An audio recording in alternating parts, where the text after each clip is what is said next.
Kyle Lowry, 2019 NBA champion and veteran star point guard for the Toronto Raptors, recently sold his luxury Toronto home in March of 2021.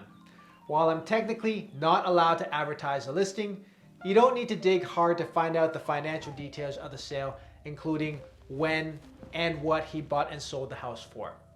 Though the Canadian real estate market, and I would even say the global real estate market, has reached new highs over the period Kyle has owned the house, he still undoubtedly lost money in the transaction.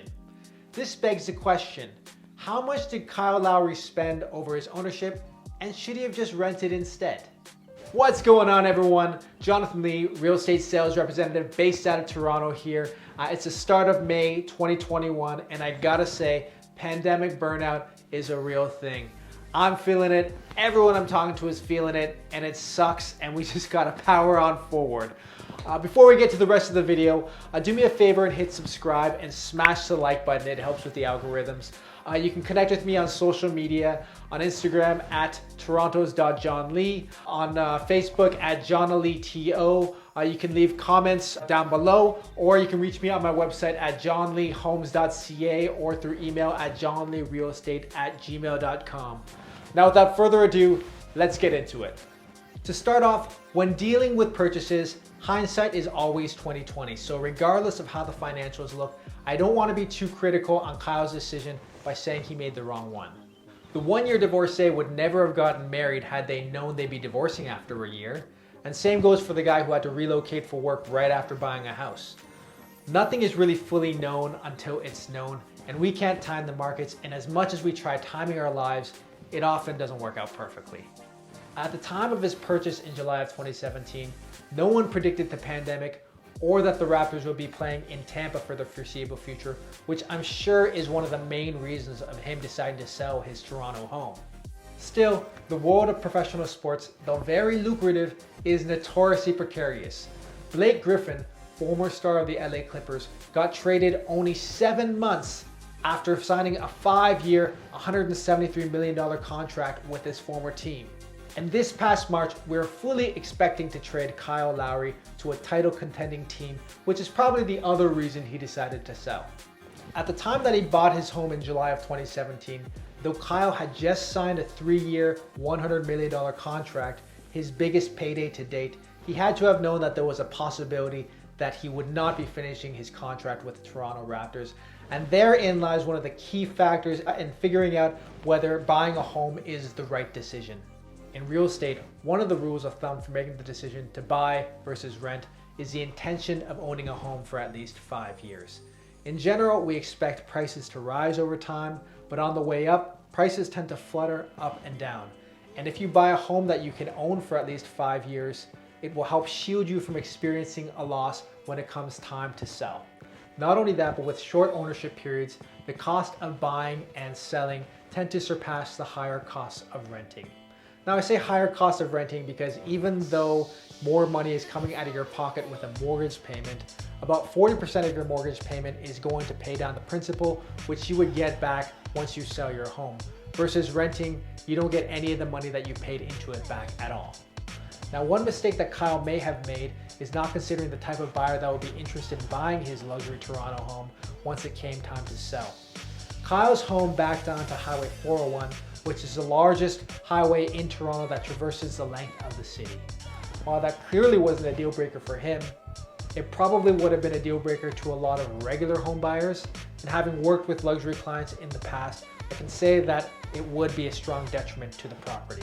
My experience with luxury home buyers is they want what they want, and they generally don't want to compromise because they have the money to afford it.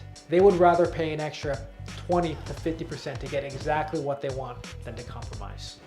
With that said, let's have a look at what he paid for his house and his ownership costs over the last 4 years. According to articles in The Star, Kyle bought his house for $5.25 million in July of 2017, closing in August the next month. He would have had to have paid $235,500 in land transfer taxes on the purchase, and he would have had to have hired a lawyer to help him close on the sale, and we're going to assume that that cost was $2,500. Kyle sold his house in March of 2021 for $5.12 million, closing in May of 2021. and he would have had to pay the commissions on the sale of 5% plus HST, which at that sale price is $289,280. And again, he would have had to have hired a lawyer to help him close that, which again, we're going to assume the cost is $2,500. And he probably had to pay some sort of fees to his financier, to his bank. And we're going to assume that that was 3 months interest. Now, the annual property taxes on his home for 2020 was just under $28,000. And we're going to assume that it was the same for the entirety of his ownership, $28,000 a year. Based on closing dates, his total ownership period was 45 months. Now, back in the summer of 2017, interest rates were in the low twos, around 2.25%.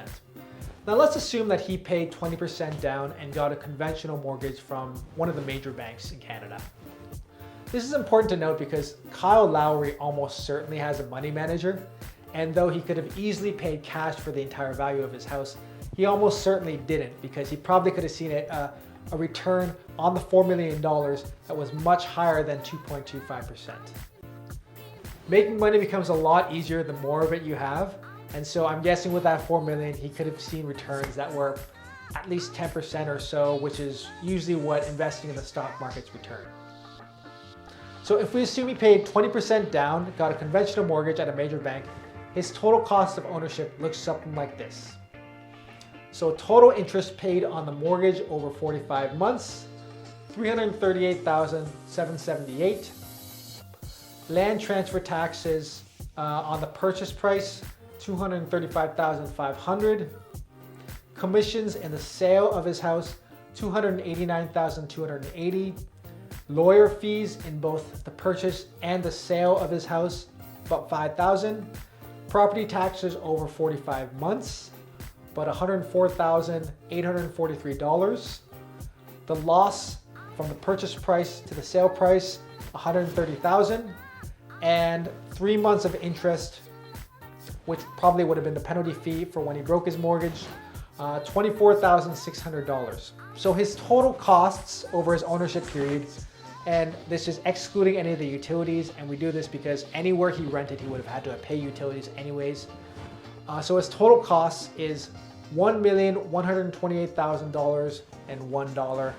And if you average that over 45 months, it's a little bit over $25,000. So it's $25,066.68. Now, understanding Kyle paid $25,000 a month to own his house, folks must be wondering what he could have gotten for $25,000 in rent a month. Well, in the Rosedale neighborhood of Toronto, you have this beautiful home available right now for lease at $26,000 a month. Here's a quick montage of some of the photos.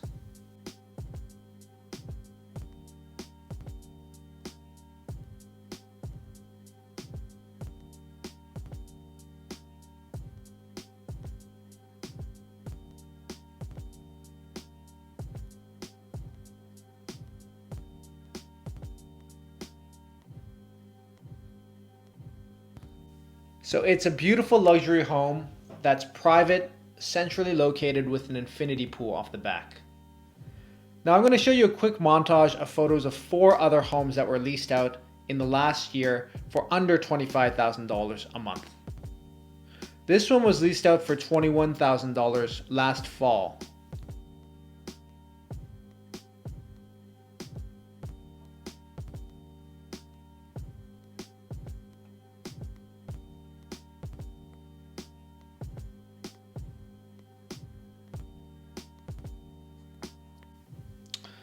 This home in the Bridle Path was available for lease for $22,000 last year in the fall.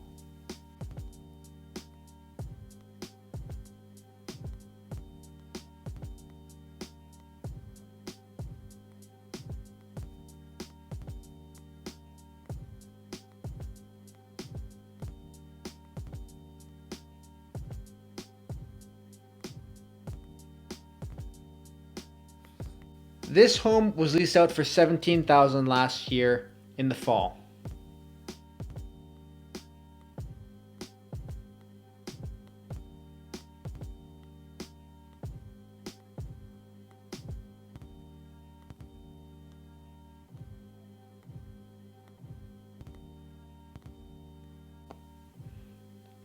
And this home was leased out for $45,000 last fall.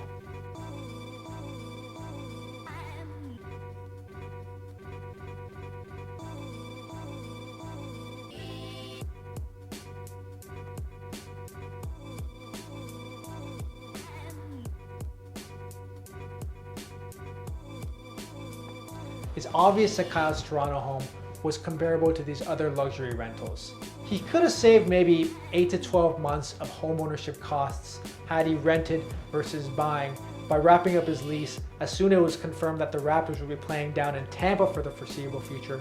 However, it's also worth considering that his Toronto home was probably exactly what he and his family were looking for. A very large family home that had quick and easy access to the ACC and to the airports and was recently built and completely clean. And therein lies the rub. Sure, he could have saved a little bit of money by renting versus buying, but when you're worth a couple $100 million, it's alright to treat yourself a little bit. And in conclusion, I think if you were to do it all over again, he probably would go down the same path. Before you guys get out of here, please like and subscribe. Any questions or comments, you can leave them down below. I'm Jonathan Lee, real estate sales representative based out of Toronto, and you can reach me on my website at johnleehomes.ca or through email at johnleerealestate@gmail.com. See you guys in the next one.